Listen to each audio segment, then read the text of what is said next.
From Son crying on live TV to another player disappearing, these are the scariest moments in football history. And first, the time one of the toughest defenders almost lost his life. When Chelsea clashed with Arsenal in a fiery North London derby, everyone expected intensity, tackles flying, maybe a red card or two. But no one, and I mean no one, envisioned it would turn into a literal life or death situation. Just after halftime, John Terry, eager to help his team win, went in fully committed to head a corner kick and got knocked out cold, like completely unconscious before he even hit the ground.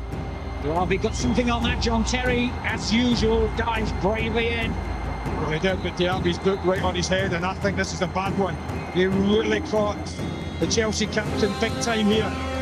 He's completely out. You watch it as it hops up. Watch John Terry come in, and Diaby goes up. Serious.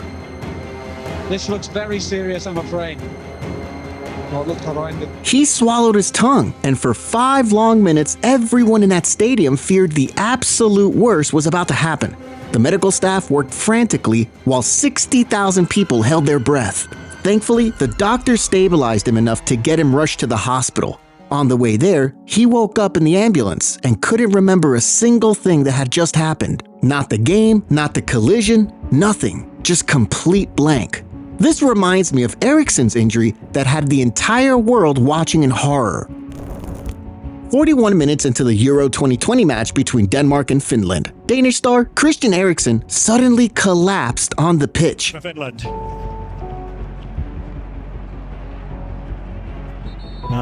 The stadium, which had been roaring with cheering fans, suddenly fell completely silent. You could hear individual people breathing in a stadium of thousands, and everyone was looking on, hoping, praying this wasn't what it looked like.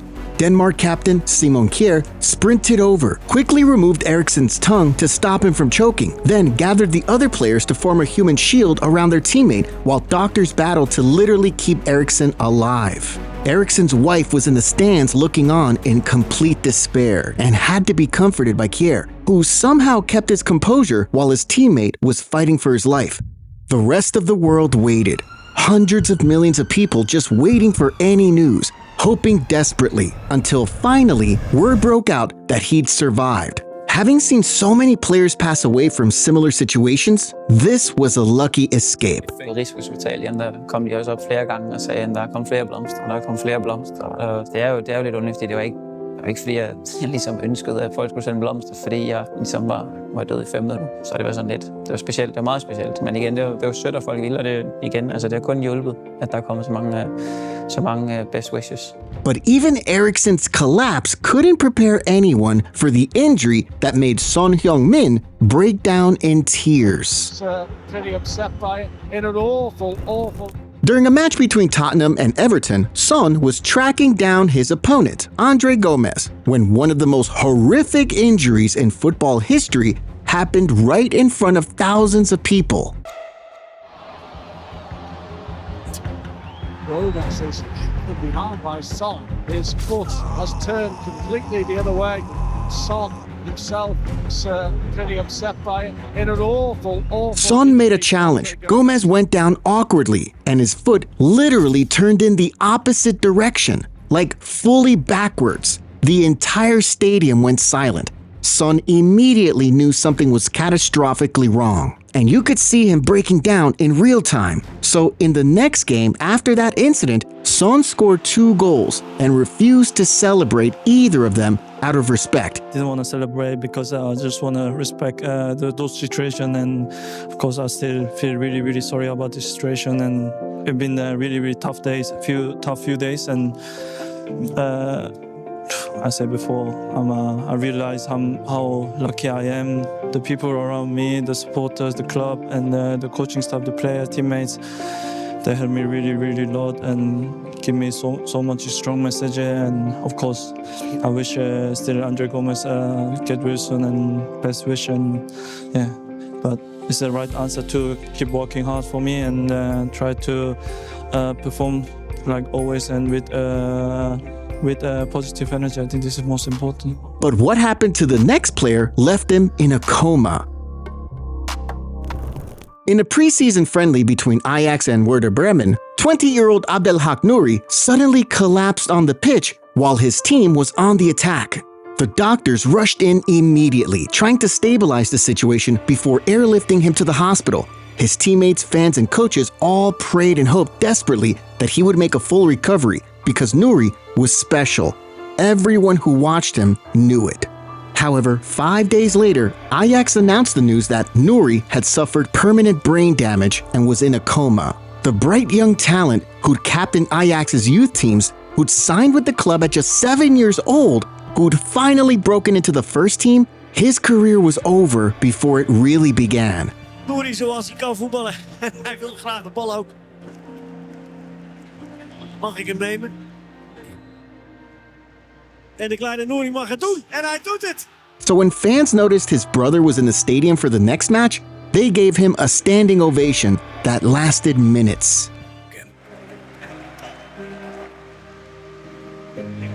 Hij klapt voor Abdelhak Nouri.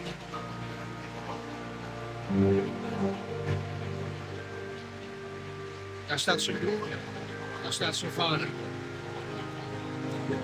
Het hart. Others made their way to the Nouri family home to show their love and support for a family devastated because their bright shining star would never play football again.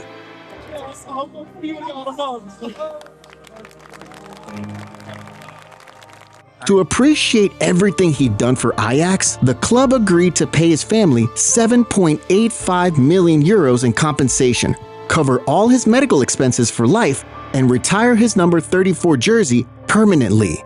While that story had the saddest ending imaginable, at least Nouri survived. The player at number 11 wasn't so lucky. After finally getting his dream move from Nantes to Premier League side Cardiff, Emiliano Sala was getting the opportunity he'd worked his entire life for. The contract was signed, the deal was done, and all that was left was getting to Wales. Pilot David Ibbotson was tasked with flying Sala to his new club, and when Ibbotson saw the aircraft, he actually complained about its condition. The plane wasn't right, something felt off. But eventually, they decided to just fly it anyway, because what could go wrong? When they took off, David sent a voice note to his friends expressing his concerns about the plane. David Ibbotson raised concerns about the plane. I picked a footballer from Cardiff. He's been bought from Nantes. I think it's about £20 million worth or something. He entrusted me to pick him up in a dodgy Mars. Normally have my life jacket in your seats, but tomorrow we're wearing the life jacket, that's for sure. This aircraft, I think it's got to go back in the hangar. Might be your last chance to have a good old tap on me, a good old boat tomorrow. Normally have my life jacket. Hermanitos, ¿cómo andan loquitos locos? Hermano, estoy muerto. Así que nada, muchachos. Estoy acá arriba del avión que me parece que se está a caer a pedazos. En 1 hora y media no tiene novedades mías. No sé si van a mandar a alguien a buscarme porque no me van a encontrar, pero ya saben. Papá, qué miedo que tengo.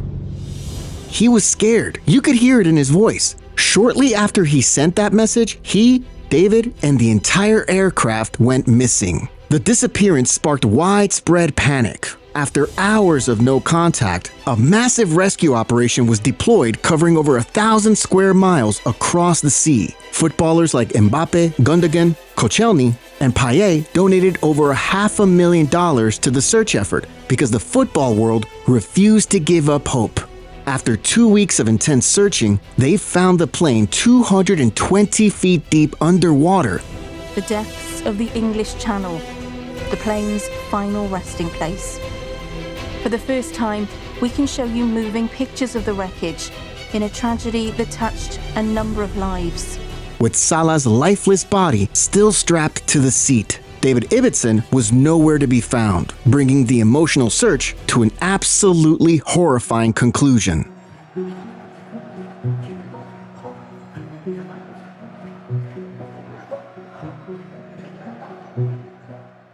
But even plane crashes and disappearances couldn't prepare you for what's coming next, because from here on, these moments stop being tragic accidents and start becoming deliberate acts of violence. I'm talking about club owners storming pitches with guns, fans literally ending a player's life.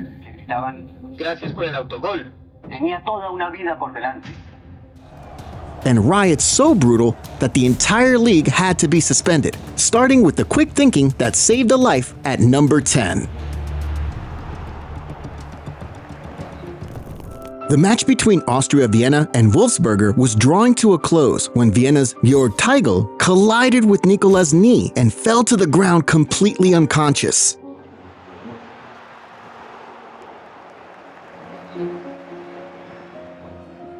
Most players on the pitch didn't even notice what had happened. They were focused on the ball, but Wolfsberger's Luka Lokoshvili immediately realized something was catastrophically wrong and sprinted to Teigl's side. When he got there, he noticed Teigl had swallowed his tongue and was seconds away from choking to death. So without even thinking, Lokoshvili shoved his fingers into Teigl's mouth and pulled his tongue out so he could breathe again. He did all of this before the doctors could even rush onto the pitch. And after Teigl made a full recovery, he posted, "Thank you, Luka Lokoshvili, for your quick reactions. Your intervention may well have saved my life." When it comes to saving lives, you don't think, you just act. Participación. Luka Lokoshvili.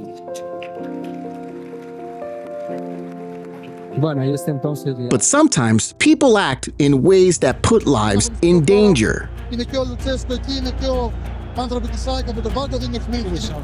After the referee canceled a late winner, PAOK owner Ivan Savidis completely lost it. He stormed onto the pitch in the middle of the match, confronting officials, and when security tried to calm him down, they discovered something terrifying. He had a gun tucked under his jacket. The referee's life was genuinely in danger from a club owner who brought a weapon into a football stadium.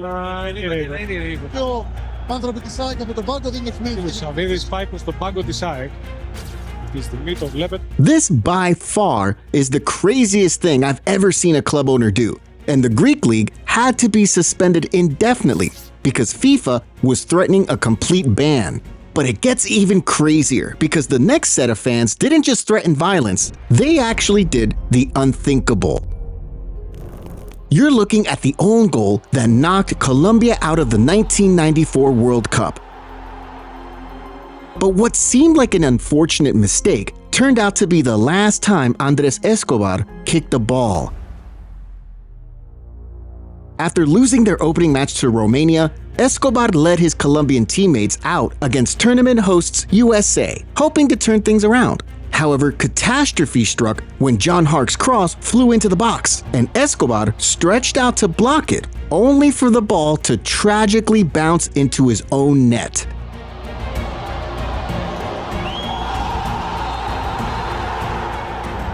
Things got worse in the second half when the USA doubled their lead, ultimately ending in a 2-1 loss for Colombia. Despite beating Switzerland in their final match, they were eliminated from the World Cup. After the match, Escobar told reporters, "Life does not end here," a statement that almost predicted his own tragic future. But with the hopes of Colombian fans crushed, Escobar became the most hated footballer in his country. Many blamed the entire elimination on the own goal he scored against the USA. Most fans just hurled insults, but there was a group that took this hatred to the darkest level imaginable. 5 days after their elimination, Escobar took his friends out to a club in Medellin. After having a good time, he sat in his car waiting for them, when suddenly 2 men pulled up next to his car and shot him 6 times. He was rushed to the hospital, but after just 45 minutes, he was declared dead.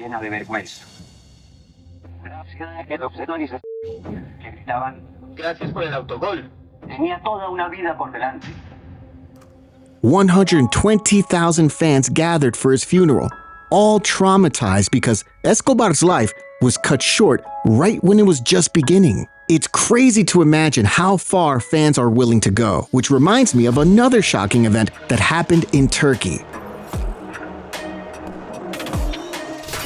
After defeating their rivals Trabzonspor 3-2 in their own stadium, the Fenerbahce players decided to celebrate by dancing in the middle of the pitch. This turned out to be the worst decision they'd ever made.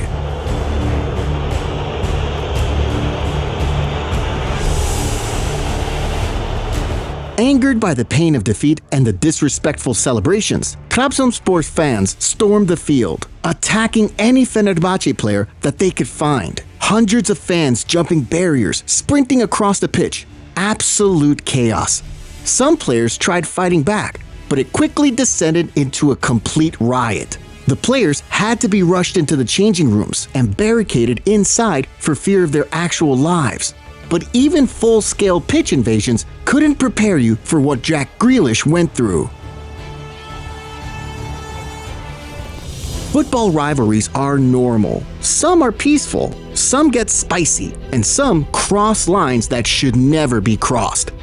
Aston Villa visited their fierce city rivals, Birmingham, for a championship match, and as expected, the game was tense with both teams desperate for bragging rights. But during a routine Villa corner kick, a Birmingham fan made a decision that shocked the entire football world.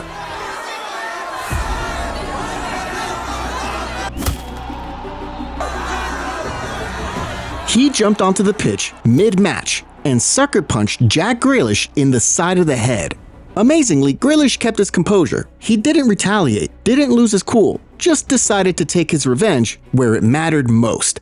Deep into the second half, he picked up the ball in the Birmingham half, drove at the defense, and unleashed a powerful strike to win the match and silence every single one of his annoying rivals. Grealish. On it goes. Yes. Yes.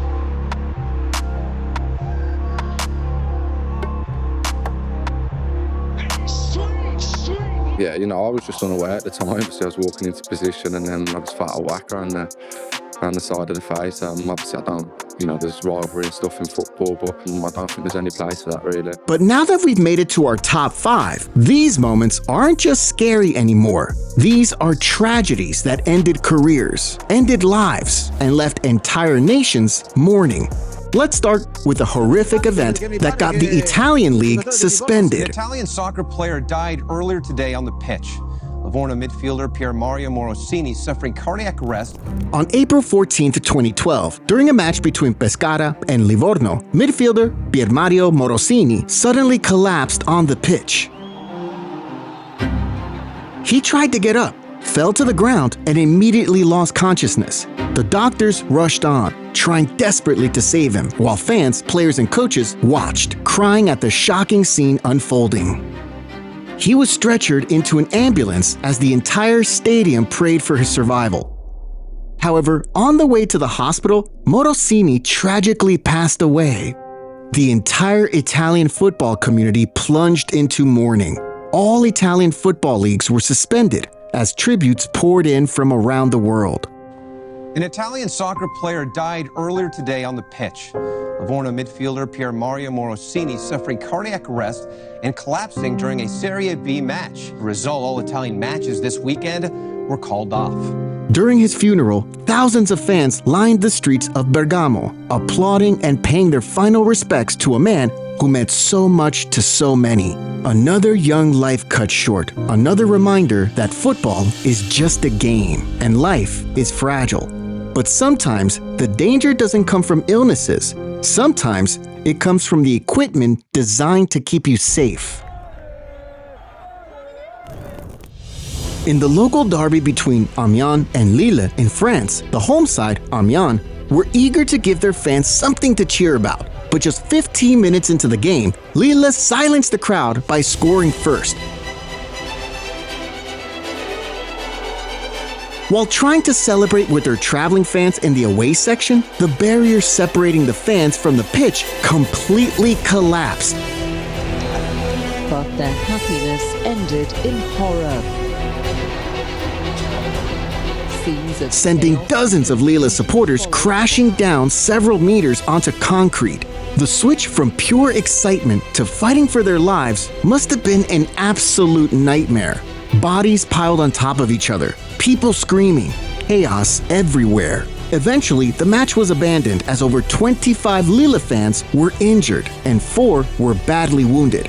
Thankfully, no one died from this incident, but it was terrifyingly close. But while this was an accident, what Saint-Étienne fans did was a deliberate act of violence.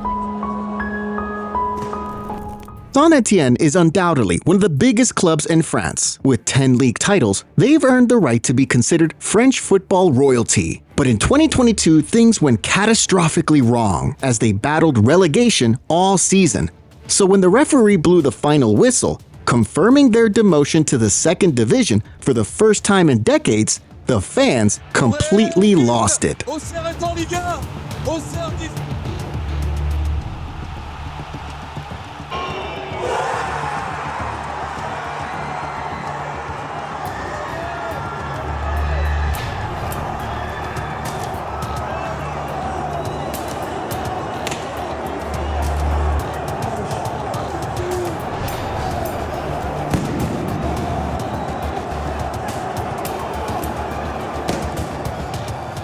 I've seen a lot of low moments in football, but throwing flares at your own players after they've just been relegated? That's the lowest level any fan base can possibly sink to.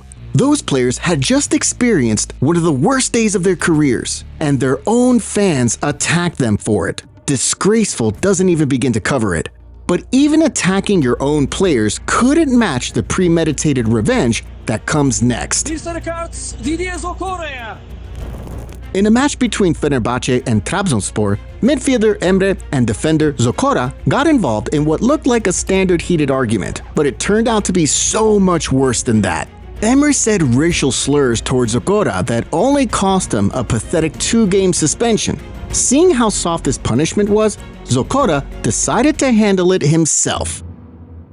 As fate would have it, they met again just 2 months later, and one thing was immediately clear. Zokora and his teammates had come for blood.